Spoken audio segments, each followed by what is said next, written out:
Students population inversion and laser action को discuss करेंगे हम। और हमने इससे पिछले लेक्चर में जाना कि लेज़र के लिए स्टिमुलेटेड एमिशन का प्रोसेस हम फॉलो करते हैं। अब स्टिमुलेटेड एमिशन में ये होता है कि हमें यूनी डायरेक्शनल यानी कि एक ही डायरेक्शन में लाइट मिलती है और कोहेरेंट मिलती है।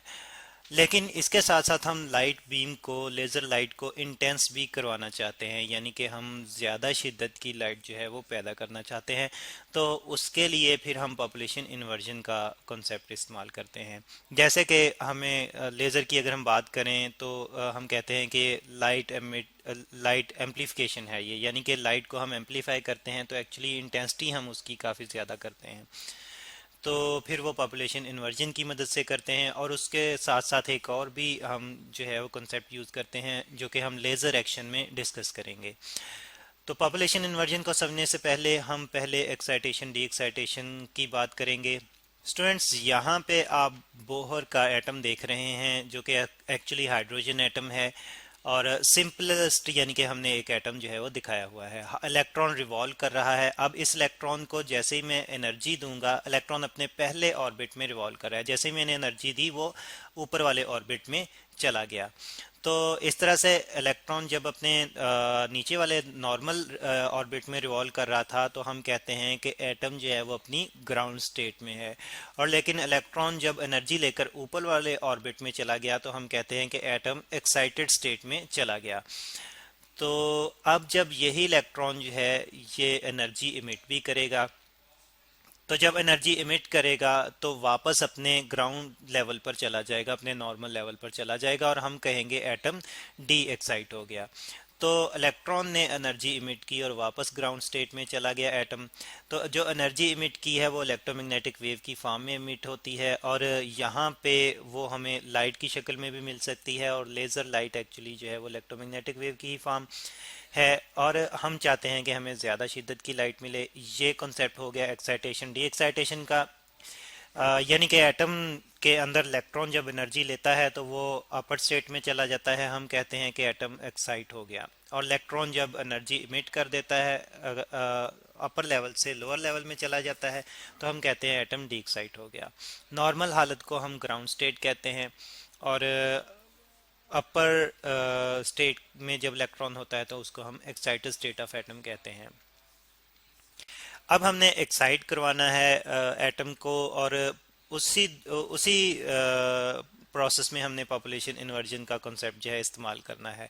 पॉपुलेशन का मतलब है तादाद और इन्वर्जन का मतलब है उलट जाना या उल्टा देना। पॉपुलेशन आबादी या तादाद को हम कहते हैं, यानी कि हमने तादाद को या आबादी को उल्टा देना है एनर्जी लेवल्स के दरमियान एक्साइटेशन के प्रोसेस में।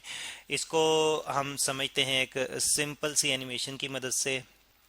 तो स्टूडेंट्स, इस एनिमेशन में हम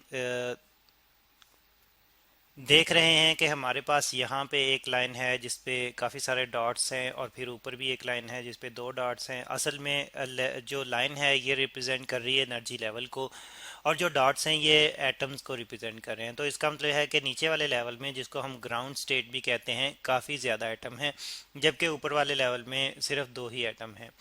तो नॉर्मल कंडीशन में मटेरियल में एटम जो हैं वो ज़्यादातर अपनी ग्राउंड स्टेट में रहते हैं, जैसे कि यहाँ पे आप देख रहे हैं। इसलिए यहाँ पे लिखा हुआ है पॉपुलेशन नॉर्मल। तो और एक्साइटेड स्टेट में काफ़ी कम होते हैं तादाद में नॉर्मल हालत में। अब हमने इसी आबादी को, इसी तादाद को उल्टा देना है इन एनर्जी लेवल्स के दरमियान।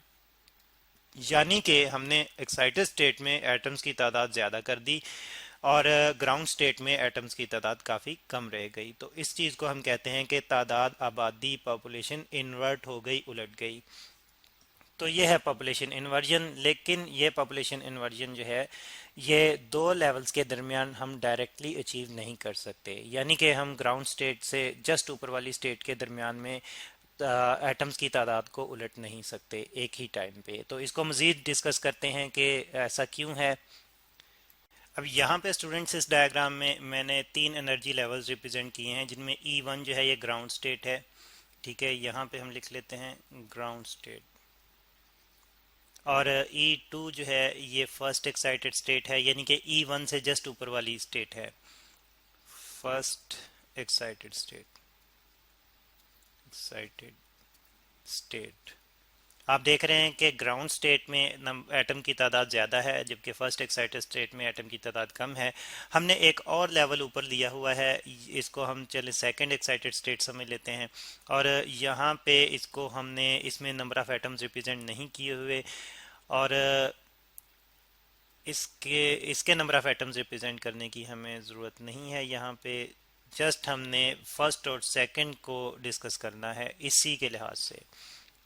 अच्छा, अब हम चाहते हैं कि E1 से एटम जो है वो एक्साइट होके E2 में चला जाए, तो उस मकसद के लिए हमें यहाँ पे ये करना होगा कि हमें एनर्जी देनी पड़ेगी एटम्स को जो ग्राउंड स्टेट में है। तो चलें, ये एनर्जी जो है हम फोटोन की शक्ल में यहाँ पे जैसे कि आप देख रहे हैं जो HF डैश एनर्जी का है फोटोन, तो इसकी शक्ल में हम यहाँ पे एटम्स को एनर्जी दे रहे हैं। तो एटम्स को एनर्जी, इस फोटोन की एनर्जी कितनी होगी, यानी कि कितनी एनर्जी का फोटोन हम इन एटम पे डालें ताकि एटम जो है वो यहाँ से एक्साइटेड स्टेट E2 में चले जाएं। तो उसके लिए हम जानते हैं कि जितना इन दोनों एनर्जी लेवल्स का डिफरेंस है, यानी कि फोटोन की energy E2 minus E1 difference के बराबर होनी चाहिए। तो यहाँ से एटम जो है वो एक्साइट होके E2 में चला जाएगा। तो अब सपोज के एक फोटोन मैंने डाला तो उसने एक एटम को एक्साइट करके यहाँ पे पहुंचा दिया, ठीक है। इसके बाद मैंने दूसरा फोटोन डाला तो वो दूसरे एटम को एक्साइट करके यहाँ पे पहुंचा देगा।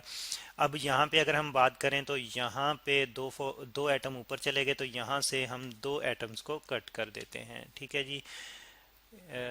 ये दो एटम्स, चले कलर चेंज करके ताकि क्लियरली नज़र आए, कट करते हैं। ये दो एटम्स हमने कट कर दिए। अब देखें कि यहाँ पे हमारे पास नंबर ऑफ एटम जो है वो 4 रह गए हैं, और यहाँ पे भी नंबर ऑफ एटम जो हैं वो 4 हो गए हैं।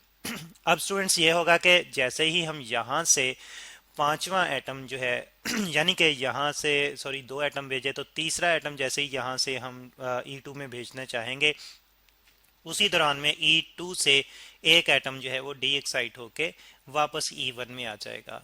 तो इस तरह से E2 में ज़्यादा से ज़्यादा 4 एटम ही जो है वो हो सकते हैं, और हम पांचवा एटम जो है वो यहाँ पे नहीं ला सकते, बल्कि जैसे ही पांचवा लाने की कोशिश करेंगे कोई एक डी एक्साइट होके वापस E1 में जा चुका होगा। तो इस तरह से हमने चाहा था कि E2 में तादाद जो है वो E1 की निस्बत ज़्यादा कर दें, लेकिन ज़्यादा से ज़्यादा हम ये कर पा रहे हैं कि दोनों में तादाद बराबर बराबर हो जाए, 4 यहाँ पे हो जाए और 4 यहाँ पे रह जाएं। जबकि हमें इंटेंस लाइट के लिए पॉपुलेशन इन्वर्जन की ज़रूरत है, यानी कि तादाद को उलटने की ज़रूरत है। तो जो कि यहाँ पे नहीं हो पा रही डायरेक्टली। फिर इस मकसद के लिए स्टूडेंट्स हम क्या करते हैं, इस मकसद के लिए हम ये करते हैं कि पहले इन एटम्स को पहले हम एक्साइट करवा के E1 से E3 में भेजते हैं, ठीक है। तो अब किस तरह से भेजेंगे, तो इस मकसद के लिए फिर हम जानते हैं कि फोटोन जो है वो ऐसी एनर्जी का डालेंगे, और इस फोटोन को मैं HF से रिप्रेजेंट कर रहा हूँ, जिसकी एनर्जी जो है वो इन दोनों लेवल्स के डिफरेंस के बराबर होगी, यानी कि E3 माइनस E1 के बराबर होगी। तो ये फोटोन जो है इन एटम्स को एक्साइट करेगा और E3 में पहुंचा देगा। अब ये E3 और E1 के दरमियान जो है वो पॉपुलेशन इन्वर्ट तो नहीं हो सकती, बिल्कुल उसी तरह से डायरेक्टली जैसे हमने बात की थी E2 और E1 की, लेकिन ये हो सकता है कि E3 से एक एटम जो है E1 से एक एटम यहाँ पे E3 में आया। अब E3 से वो डी एक्साइट होगा और E2 में जाएगा, थोड़ी सी एनर्जी मीट करके। E2 एक ऐसी स्टेट है जिसको हम मेटा स्टेबल स्टेट भी कहते हैं, मजीद डिटेल में नेक्स्ट लेक्चर में डिस्कस करेंगे। तो ये इस स्टेट में जो है वो एटम जो है फिर स्टे कर जाएगा, और ये होगा कि E1 से हम E3 में पहुंचाते जाएंगे एटम्स को, और एटम जो है वो E3 से E2 में आते जाएंगे और यहाँ पे स्टे करते जाएंगे, और पॉपुलेशन फिर इन्वर्ट होगी E2 और E1 के दरमियान, जिसके बारे में हम मज़ीद डिटेल में नेक्स्ट लेक्चर में डिस्कस करेंगे, और लेज़र एक्शन के बारे में भी हम नेक्स्ट लेक्चर में डिस्कस करेंगे। तो ये है स्टूडेंट्स पॉपुलेशन इन्वर्जन, जो कि एक्चुअली हम इसलिए करना चाहते हैं ताकि हमें इंटेंस यानी कि ज़्यादा शिद्दत की लाइट मिले।